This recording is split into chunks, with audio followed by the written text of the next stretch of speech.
I believe there is nothing more urgent than mass migration. Today, almost 1 in 5 people living in this country moved here from abroad. That is, of course, an all-time high. It's a similar number, by the way, in the United States, also an all-time high.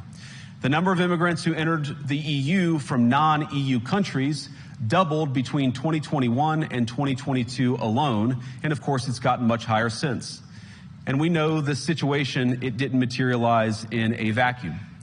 It's the result of a series of conscious decisions made by politicians all over the continent and others across the world over the span of a decade.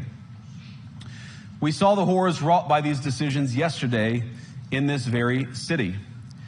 And of course, I can't bring it up again without thinking about the terrible victims who had a beautiful winter day in Munich ruined.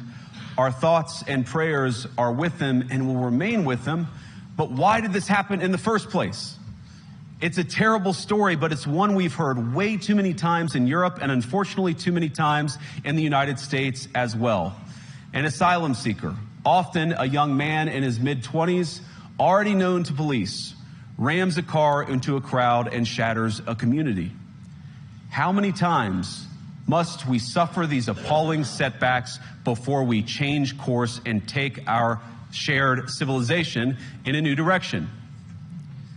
No voter on this continent went to the ballot box to open the floodgates to millions of unvetted immigrants.